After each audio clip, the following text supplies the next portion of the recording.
Makanya gimana sih menghadirkan sifat ta'afuf? Sekilas info aja. Tanamkan iman kepada Allah.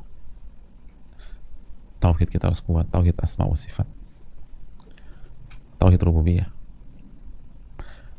Tanamkan di hati kita nama-nama dan sifat-sifat Allah. Nggak ada gunanya juga kita kasih tahu. Yang paling penting nih, kan kalau dalam masalah, misal di ahli dunia lah ya, yang paling penting kan di dalam perusahaan misalnya CEO kita tahu kondisi kita, yang lain nggak perlu tahu. Kalau saya tahu tuh dia akan atur semuanya. Nah kalau itu dalam masalah dunia atau kerjaan, dalam kehidupan tuh yang penting Rob kita yang maha kaya tuh tahu gitu. Yang lain mah nggak penting tahu gitu. Dan Allah maha tahu. Jadi itu yang paling penting. Yang penting tuh itu.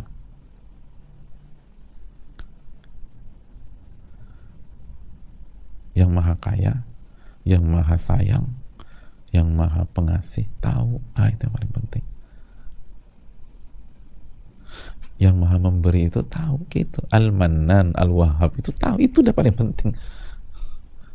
Yang punya kekayaan, yang maha memberi, yang maha menderma tahu, selesai masalah sebenarnya.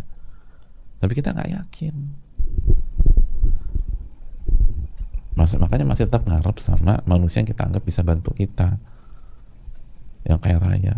Udah cerita, cuma dibilangin sabar, tambah sakit hati gitu loh, tambah sebel. Sabar ya mas, dulu saya juga begitu.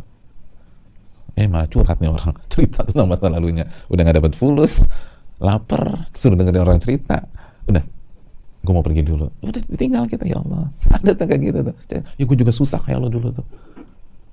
Mau dikasih abis itu udah gue mau pergi dulu ya. Ya Allah, nggak dikasih, sebel kita, sebel, masya Allah, kesel. Subhanallah. Ya itulah nasib orang yang ngarepin makhluk. Bukan dia yang salah, kita yang salah. Kenapa ngarepin dia?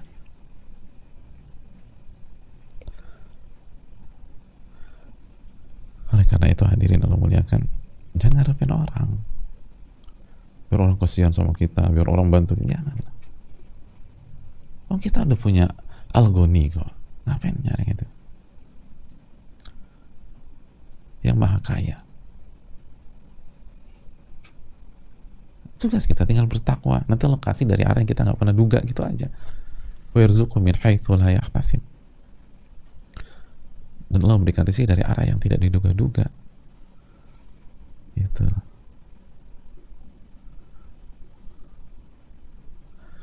Kenapa sih banyak orang, nggak banyak orang ya, sebagian orang tuh datengin temen yang kaya, datengin si B yang kaya, datengin temennya si yang kaya. Jadi teman-teman kaya didatengin semua. Karena apa tuh jamaah? Karena dia menduga itu orang bisa bantu dia. Jadi dia menduga itu orang bisa bantu dia. Dia memprediksi itu orang-orang bisa bantu dia. Allah berfirman, barang siapa yang bertakwa, Allah akan berikan jalan keluar dan rezeki dari arah yang tidak ia duga-duga. Itu aja effortnya nggak nyambung sama tuh ayat. Ayatnya Allah berfirman dalam ayat yang sering sekali kita baca, dari arah yang tidak ia duga-duga, min haitsu la yahtasib.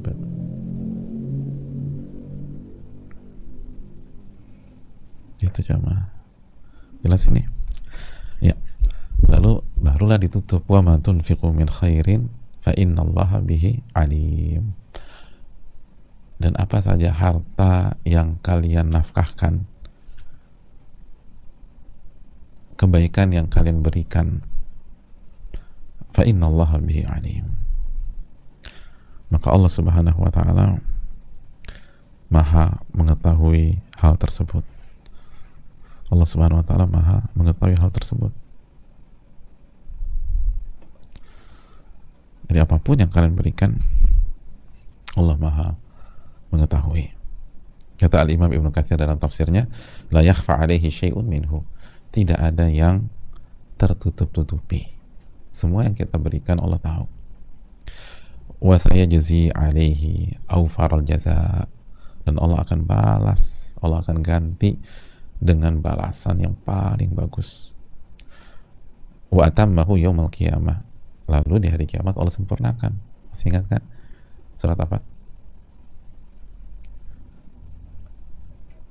Surat Ali Imran ayat 185. Masih ingat kan? Ali Imran 185. Kullu nafsin dha'iqatul maut wa innama tuwaffawna ujurakum yaumal qiyamah. Dan di hari kiamatlah pahala kalian akan disempurnakan sama Allah. Ini subhanallah, jamaah.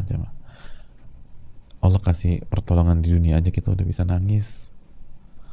Allah kasih pertolongan di dunia ini aja kita udah bisa terharu. Kita udah bisa gembira kayak begini, senangnya luar biasa. Oh itu kalau masih ingat gak sih momen-momen gimana Allah tolong kita gitu tuh, yang kita nggak bisa, kita nggak nyangka kok bisa gitu. Oh itu hati itu berbunga, mata berkaca-kaca, sebagian kita nangis terisak-isak, nangis gembira gitu loh, senang. Ternyata itu belum seberapa jamaah. Jadi kita bayangin gimana kenikmatan surga nanti, gimana balasan Allah pada hari kiamat. Oh di dunia aja kayaknya tuh udah hidup tuh kayaknya indah banget, hidup tuh indah banget. Padahal dunia itu darul bala, kata ulama. Dunia itu tempatnya ujian. Tempatnya ujian. Tempatnya ujian. Dan rahmat yang Allah turunkan cuma satu. Ya Allah. Cuma satu. Itu aja bisa membuat hidup kita begitu indah jika kita beriman dan bertakwa kepada Allah. Padahal baru satu rahmat yang Allah kasih. Sebagaimana dalam hadis. Itu gimana hari kiamat di 99 rahmat. Subhanallah. Gimana hari kiamat? Allahu Akbar. Jadi Allah kasih semua. Allah kasih semua. Tapi nggak belum semua. Nanti dari kiamat Allah kasih semua. Allah tahu, tenang aja. Allah tahu. Coba kita renungkan itu semua. Luar biasa jemaah. Apa yang kita kasih, apa yang kita lakukan, Allah lihat. Dan Allah akan balas, kata para ulama. Allah akan kasih. Lalu itu Allah sempurnakan nanti pada hari kiamat. Di dunia nggak ada yang sempurna. Jadi kita yang bahagia dengan keluarga kita, kita yang sedang berbunga-bunga dengan istri kita, atau dengan suami kita, atau dengan anak-anak kita, kita yang ketika ditanya tertegun lalu matanya berkaca-kaca dan mengatakan saya bahagia dengan keluarga saya. Atau seorang ayah dan ibu ketika disuruh cerita tentang anaknya yang begitu dia sayangi, dia ambil tisu lalu dia seka itu air mata karena bangga dengan anaknya. Atau ketika anaknya di wisuda terus bapaknya ngelihat, terus dia ingat bagaimana pengorbanannya jual sawah, jual semuanya, dan sekarang anaknya di wisuda dengan prestasi yang baik, terus dia nggak bisa nahan haru. Indah kan momen tersebut? Itu cuma satu rahmat coba. Gimana 99 di hari kiamat? Atau kita yang ingat orang tua kita, terus memori-memori indah dulu, kita senyum sendiri tanpa terasa tuh butiran air mata jatuh, tapi senang gitu. Itu baru satu rahmat. Itu gimana hari kiamat bagi orang-orang beriman?